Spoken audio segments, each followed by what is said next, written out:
So good to have all of you here, connect with you. I'm Reverend Tim. And today I'm talking about turn on the light. It's the beginning of Advent. And so Reverend Johanna is going to light the first candle. And this first candle represents hope and faith. Hope and faith. So this is the first Sunday of Advent. This is the first Sunday of Advent, and there are 4 Sundays that lead up to Christmas. And this year, Christmas will be on a Sunday. So there will be 4 Sundays leading up to that. Then we'll have a Christmas Eve service and a Christmas Day service. Some people have wondered, what, you're going to have church on Christmas, on a religious holiday? Why not? So, this first Sunday, hope and faith. As I think about all that is going on in the world and all that is sometimes going on in our lives, we may wonder, where is hope?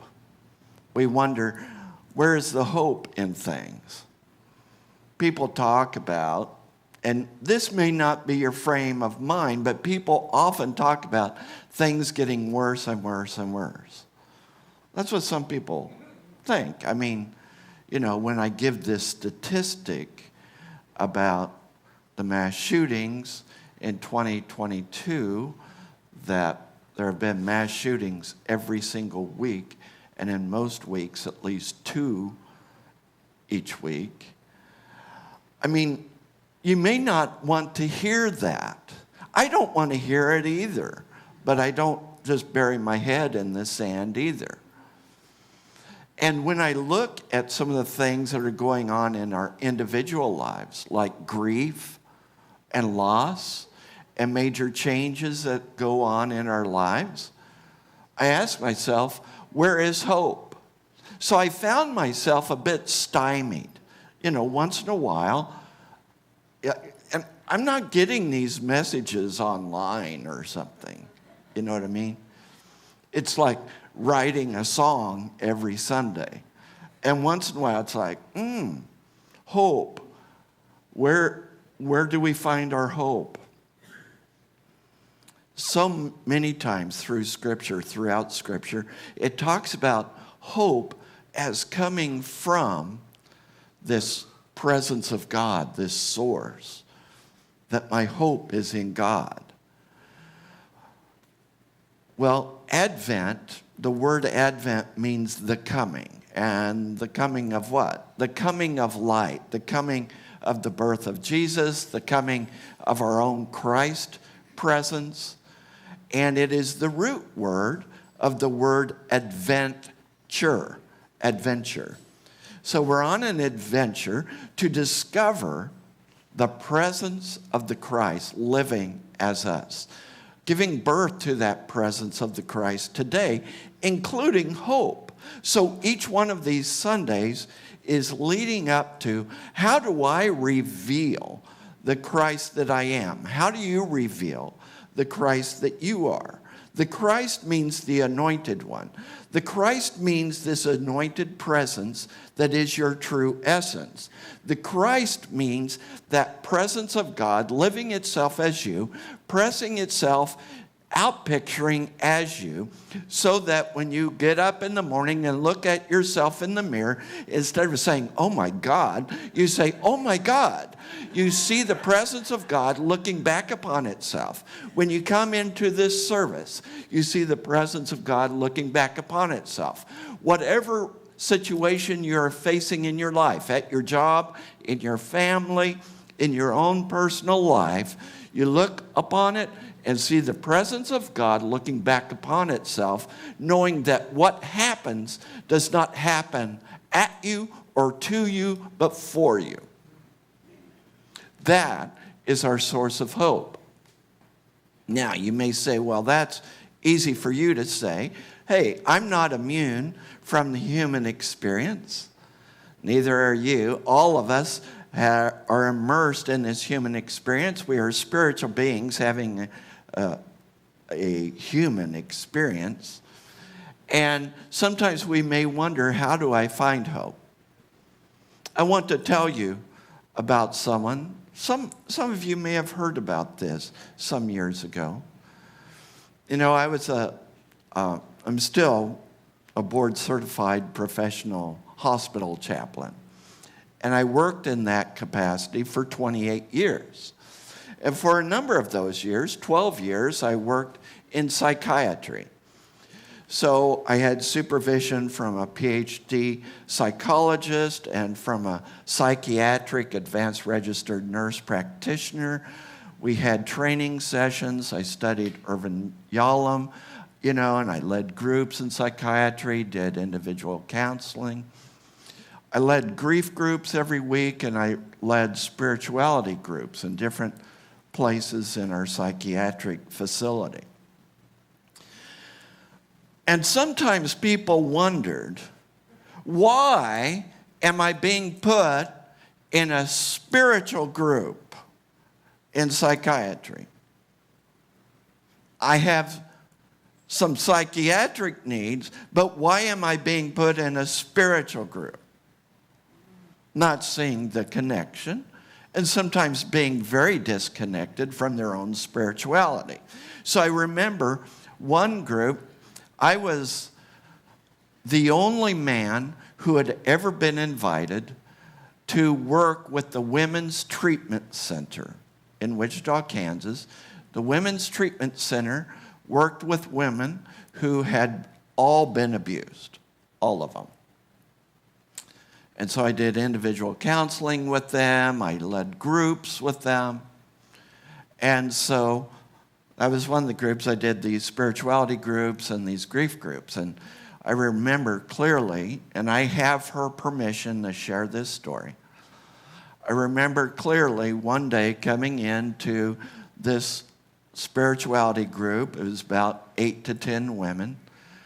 And one of them said, "Why am I here?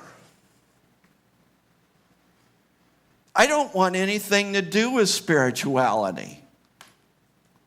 I'm here because it's part of my treatment, and they told me I need to come, but I don't consider myself to be spiritual. I don't believe in God. Why the hell am I here?" And that was her introduction. I love the honesty. I love the upfrontness of it. It's like, yeah, I can work with this. So I encouraged her and encouraged the group to embrace, as she shared her story, that her father was a minister.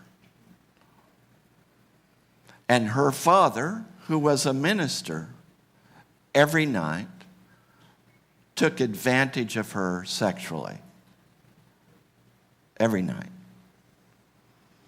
And so every night she would pray. She would pray to God, "God, please protect me. God, do not let this happen to me.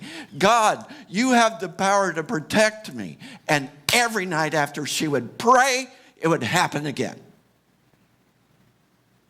What do you think? By age 14, she decided either there's no God or God does not care about me. In either case, I don't give a flying about God.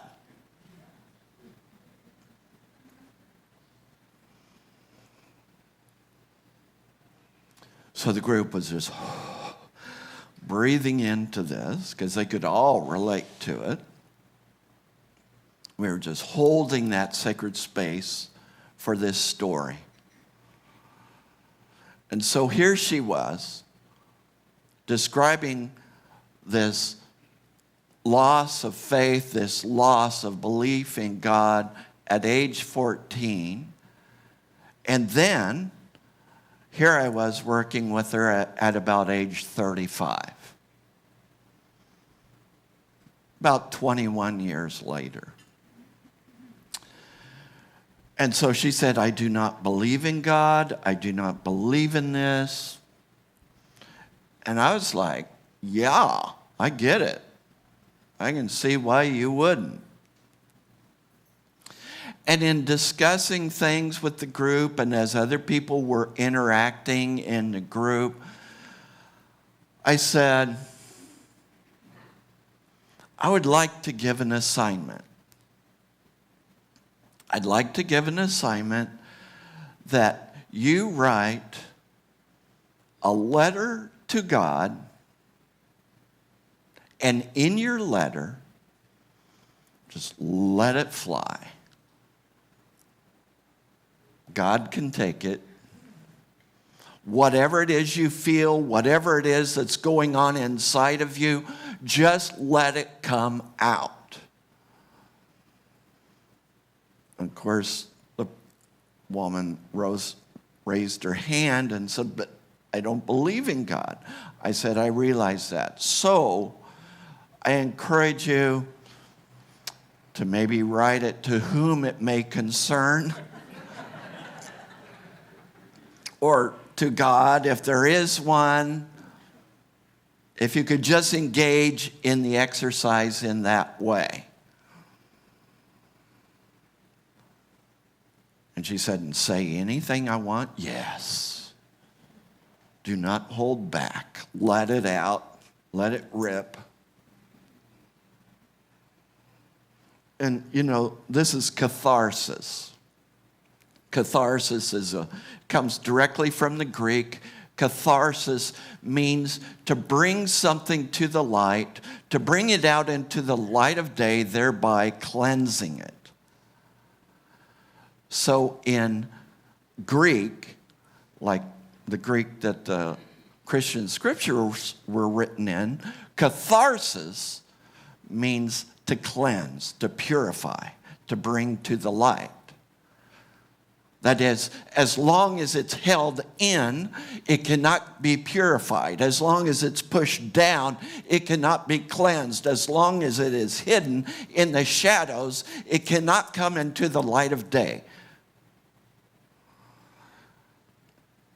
So, a couple of Sundays ago, I talked about a man named Legion, who Scripture says had this impure spirit. That word impure is catharsis with an A in front of it. An A makes it the opposite meaning.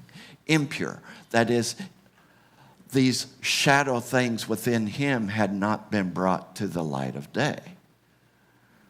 The importance of doing our shadow work. So, she agreed to write this letter. She said, okay, I can do that. So she, I wondered,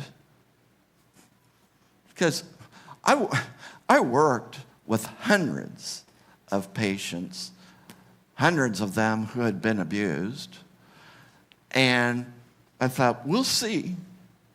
We'll see. And this was back in the day where in psychiatry, there was an average length of stay of 14 days rather than 3. And we actually had an opportunity to do some work with them. And so, next group came around a few days later, and she said, I wrote my letter. Would you like to hear it? We're like, yeah. Bring it on. And so she started it off by, God, if there is a God, where in the hell were you? Every night, I was praying that you would not let this happen. Every night, I was begging that this would stop. And my father was a minister on top of it all, supposed to be your servant, and he's the one doing this to me. What kind of sadistic God are you? Do you get off on this stuff? She just let God have it. I'm like, yeah, go. And so people were very affirming and loving and supportive to her and to each other as they, shared their experiences. Now, obviously she had the strength to be able to face that stuff. She did not have a psychotic process going on. So I thought, okay, I can push this further. You don't do this with everybody, but with this group, I knew I could. So I pushed it further. Okay, now that you did this assignment, here's the next assignment. Write a letter back to yourself with God responding. What is God's response to your letter? How's God responding to this? Well, again, she's like, okay, I still don't believe in God. I'm like, right. But just imagine that whoever you're writing to, again, to whom it may concern, can write back to you. What would they say? And I thought, Tim, this is a leap of faith. It's one of the things that kept me in chaplaincy for so long. Every day I would see miracles. Every day. Of course, miracles exist all around us for those who have the eyes to see. And so, 2 or 3 days later, thought, let's see what happens. Met as a group. Now, this woman came in suicidal, okay? This woman came in depressed, angry, suicidal. Here we are a few days later, and she comes to group chipper. And she says, I wrote my letter. Would you all like to hear it? I'm thinking, sure. I'm wondering what's going on here. It looks like transformation or something. And so this is how her letter goes. My precious, precious child, I was there with you, crying with you every night. I was there. I didn't leave you. I placed you into the hands of this person to love you, to care for you, to be there with you. And he misused that honor. He misused the precious light that you are. And as you were crying in the corner, I was right there crying with you. And those times where you felt like giving up, those times where you were suicidal, those times where you felt no hope, those times where you wondered if life was worth living, those times when you just wanted to be out of this life, yet something kept you going. Something gave you strength. Something gave you hope. Something kept you in this world. Something was coming up in you. That something is me. I am in you. I've never left you. I am the source of your hope. I am the source of your strength. I'll never leave you. You can't do anything to get me to leave. I love you unconditionally, and I'm always here. And I will help you to be strong, to find hope, to find healing and wholeness. You are my child always. and I love you.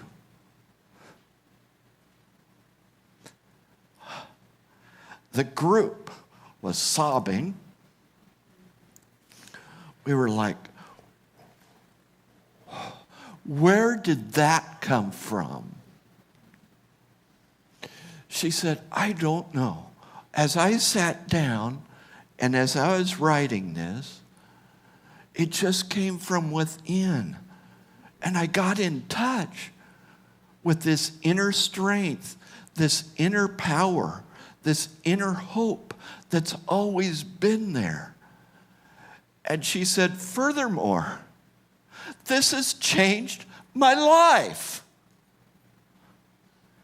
In just a few days, from suicidal to experiencing the transformation of hope, finding hope in the worst of circumstances, finding hope in the presence of herself. I don't know what you may be facing.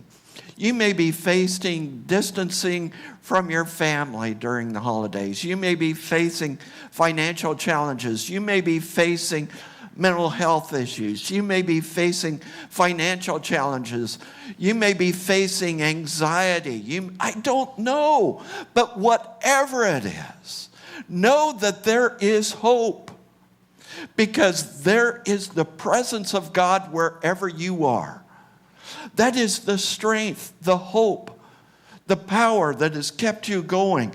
That is the presence that has kept you through everything. That is the presence that will continue to keep you going.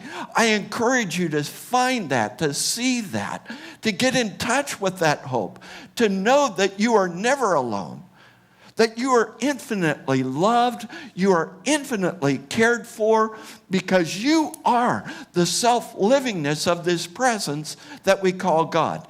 You are the self-livingness, the self-expression, the outpicturing of this presence. You are this. You are this hope.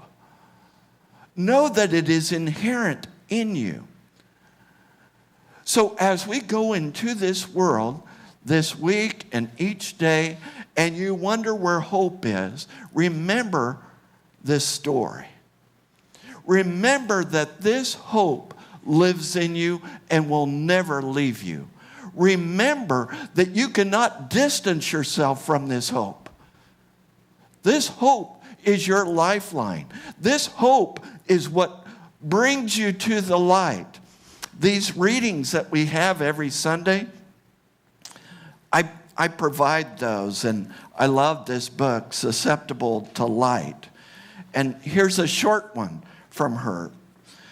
The flower never had a to-do list, not one day of her life. She just pointed her whole self towards light. The rest took care of itself. Just go to the light. The light is within. Charles Fillmore, one of the co-founders of the Unity movement, they would face challenges like the Depression. They had just started building Unity Village, and then the Depression hit our country. Other challenges came along, health challenges with one of his sons that passed. Other things happened. And Charles Fillmore would say, I need to go to headquarters. Headquarters was that inner presence. He would go into meditation. He'd get in touch with headquarters. He'd get in touch with that inner light. He'd find the hope, the power, the strength that he needed, knowing it's all there. It's an inside job. Each and every one of us have this presence. So when I light this candle, it's symbolic of the light that is in us. We need to turn it on. We need to flip on the switch. We need to get in touch with this light. We need to know that it's there. But no matter how dark things may look, no matter how empty it may feel, no matter how much worry there may be, no matter what may be weighing you down, like Reverend Johanna described the rocks, no matter what, know there is a power living in, through, and as you that can never be defeated. that cannot be stopped. You are this presence in action. You have hope. And so now, Dawn is going to sing Hope for Christmas. Take me back to 8 years old, a little church on an island road, with a candle flickering in one hand and your hand in the other. Take me back to silent night. My heart was filled and the world was right. 'Cause right now the world looks nothing like those innocent Decembers. These days peace on earth is hard to find. And I need you to remind me one more time that you're still the hope of Christmas. You're still the light when the world looks dark. You're still the hope of Christmas. You're still the hope of my heart. Feel the joy that's all around in our local island town. For a moment we can hardly see the pain this year has brought us. May the sick find healing's touch. May hatred's fight be one with love. And may every heart make room for you, the one who lives within us. 'Cause you're still the hope of Christmas. You're still the light when the world looks dark. You're still the hope of Christmas. You're still the hope in my heart.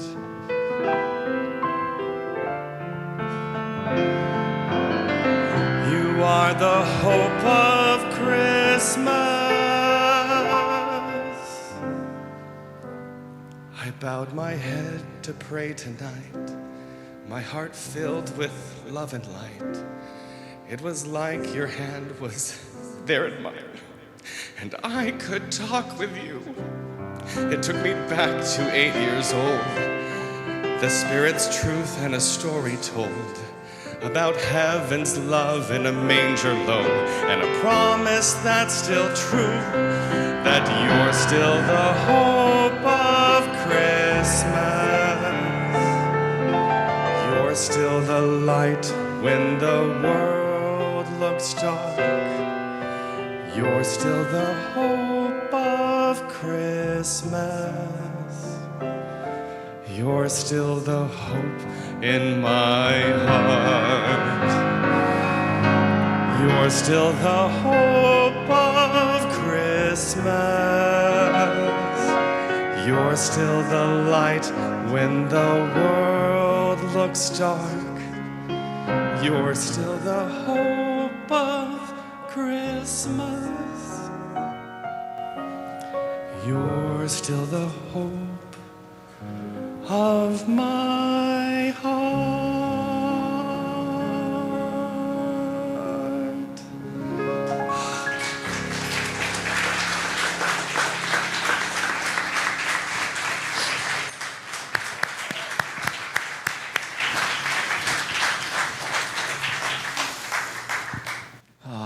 I invite you to take a deep breath as we go into a time of meditation. We get in touch with this presence of light within us. Feel that presence radiating in, through, and as you, radiating throughout your body and every cell on a cellular level. Feel this presence relaxing your mind, opening your heart. Feel this sacred space of the presence of the divine as we go into this silence.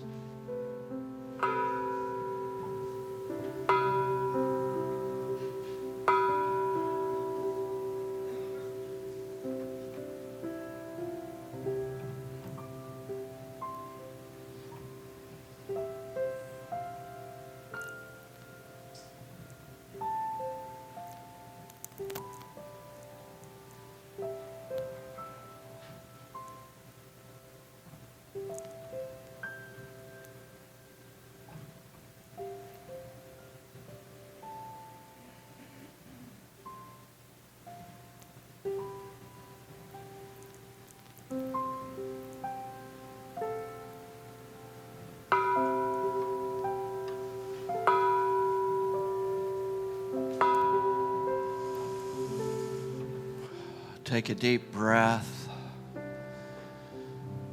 as we come into this presence to lift up this prayer, which is actually a list of affirmations that Jesus taught us to pray, knowing that we can experience this presence on earth as it is in heaven.